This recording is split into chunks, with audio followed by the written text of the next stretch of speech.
Thanks a lot, Roger. Now that was exciting, wasn't it? That punting? Wow. I never get tired of watching that, I'll tell you. Something else. I know when I got the phone call to be inducted in the Hall of Fame, I had a buddy of mine actually used to play jokes on me all the time. He'd be phoning me up and telling me he's some, I don't know, superstar and he just wants to talk to me. And I thought, well, this guy phoned me out of Toronto the day before. Mark gave me a ring.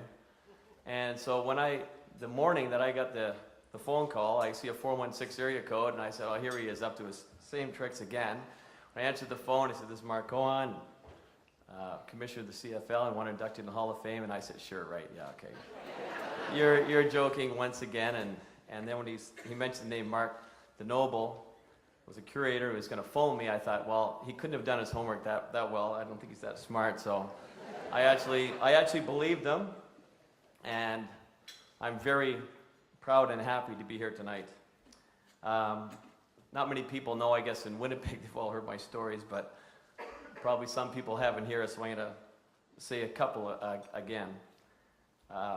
Just starting out, it took me 8 different tries for professional football teams in Canada and the United States before I finally made it in my 4th year of trying out. And even then, it sort of took an act of God before I got in there. I was actually working in Red Deer, Alberta. I tried out for 8 teams, and I was driving my days off from Red Deer to Calgary, and I hear on the radio that the field goal punter for the Winnipeg Blue Bombers had just been charged with possession of marijuana. And I thought, oh, this is great, because it just so happened that my head football coach at Acadia University, Bob Vespasiani, is now the punting coach or the special teams coach for the Winnipeg Blue Bombers. You see how the stars are aligning here? And so about 2 weeks later, I get a phone call from him. He said, you want to give one more try? And I said, I'm a glutton for punishment. You're darn right. So I quit that year and came out in 1980 and came into training camp and did okay, but I didn't really know if I was going to make the team or not because Toronto Argonauts had 2 top punters. One of those guys was going to get cut at the end of training camp.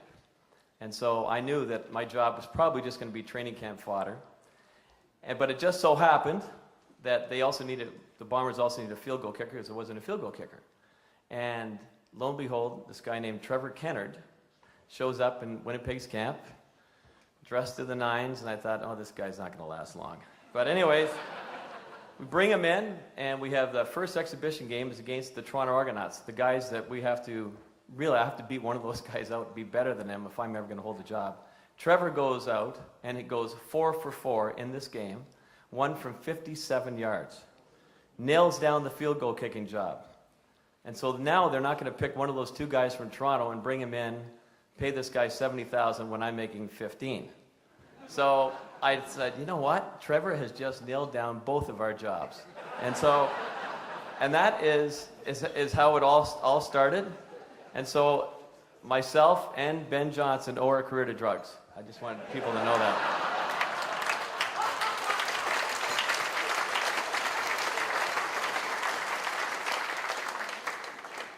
And so Trevor is actually here tonight. We're still best friends all these years, 30 years later, and he's sitting right over there. Trevor, you want to stand up? That'd be great.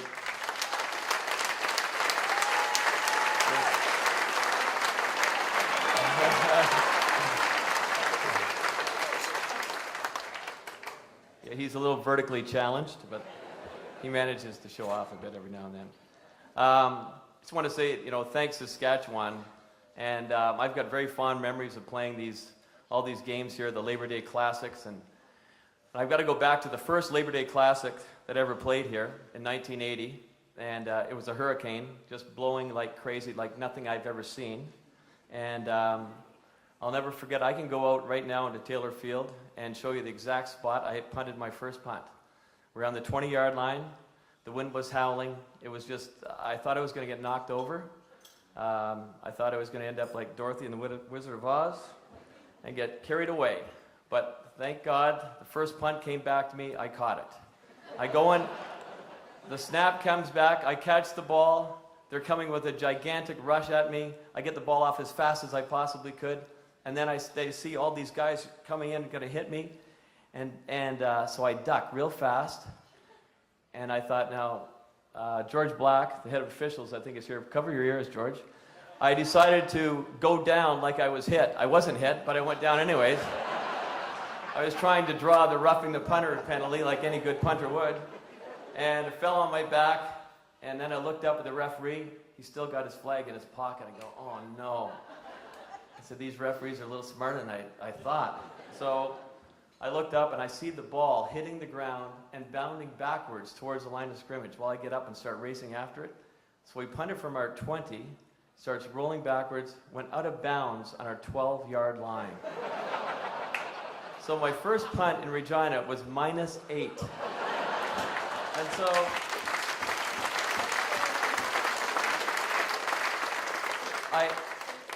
I ended up looking at the bench and seeing where Ray Yock was, our head coach, and I could see he's down at the one end of the bench, and I said, okay, he's down that far. If I go to the other end, he can't come running down here and cut me right on the spot. So I just avoid him. I won't be cut this time. That's how I was looking at it.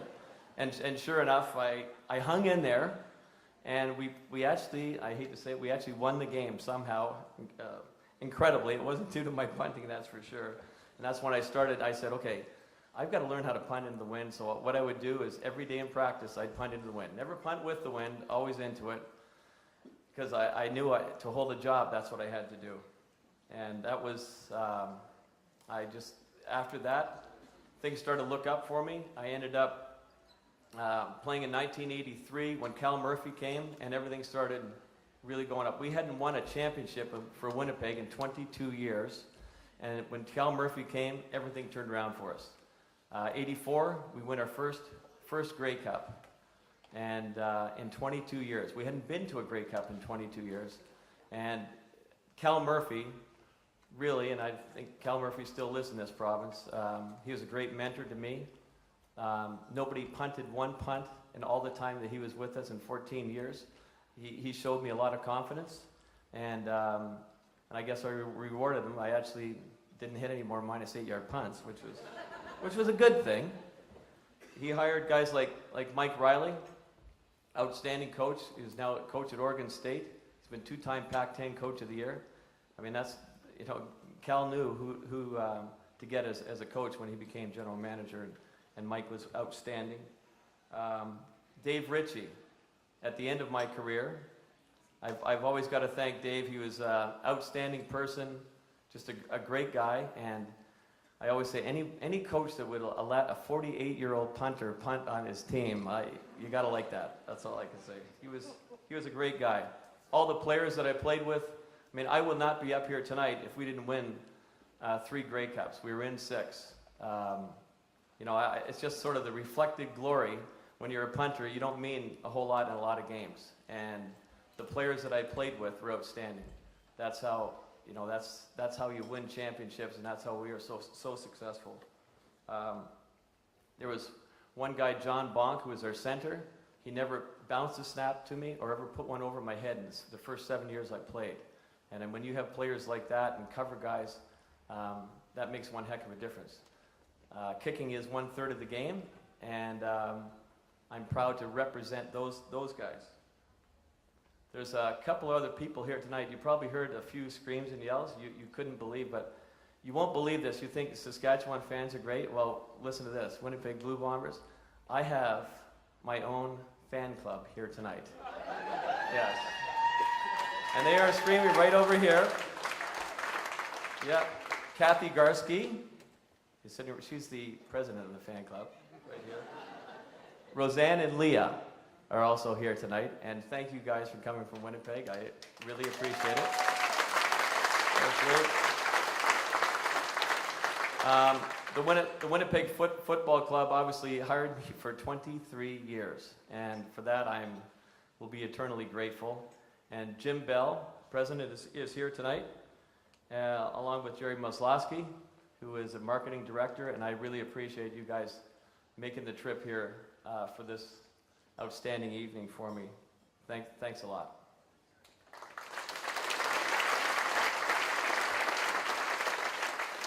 I want to thank the CFL selection committee for this award. It's actually the Canadian, I keep saying that, it's the Canadian Football Hall of Fame, not the CFL Hall of Fame. I'll get that right at some point. Steve Howe and Mark DeNoble, they've just done a fantastic job. Couldn't be nicer to all the inductees here tonight. We just been fantastic. It's just been a great week. I just want to say a couple things about the other inductees. Joe, I just say, when I was growing up, Montreal, Quebec was always known for their hockey. And really, it's been the last 20 or 30 years, it's people like you that have turned things around and made it. Football means everything in that province now, and you can be very proud of yourself and what you've done.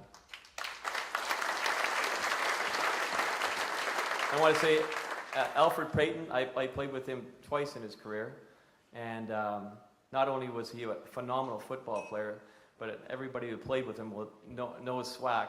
In the locker room, he was one heck of a lot of fun. He made everybody feel at home. He was just a super individual and very deserving of the award. And Danielle, I really appreciate the words you said about him tonight. And Tracy, boy, when you set a template for a quarterback in the Canadian Football League, I mean, Tracy Ham is the guy. The guy could run, he could pass, and I'm going to give you the highest compliment I can that he threw the ball just the way I did when I was in university. It was sort of like that. You know. He was a phenomenal football player, and we always shuddered every time we played him with his ability, just an outstanding athlete, and that's what this Canadian Football League is all about, athletes making plays. And Don Narcisse, I'll tell you, 2 nights ago when we were at the stadium, and Don went around in those golf carts, and the fans was 32,000 people going absolutely crazy. I was amazed, to say the least. And then when he got off the cart and did his dance, and I thought that Mosaic Stadium was going to fall apart there. It was so loud. And I was saying, you know, most times, yeah, I would say, Don, you should, you know, maybe run for mayor, but maybe premier would be better, I think. What do you think? Sorry about that, premier, but...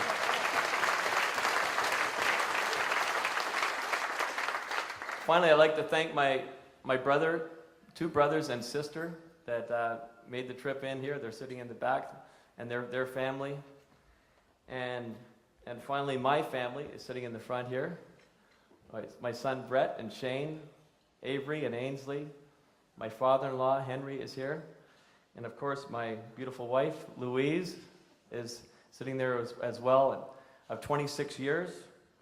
And I'd say this, she's endured a lot over those 26 years, especially the terrible punting stories that people have to endure when you have a punter as a husband. She's heard them many, many times, and way too many, as she likes to say. So again, I just thank everyone. It's obvious that the Canadian Football League really means so much in the Western Canada. You know, coming from Winnipeg, it was phenomenal for me. Coming out here and seeing Saskatchewan and how they support their team and the efforts, it's just, it's really gratifying. I'm actually now part of the Blue Bomber board, and we got to start winning some games. But I just want to thank every one of you for coming out tonight and supporting the Canadian Football League. Thank you.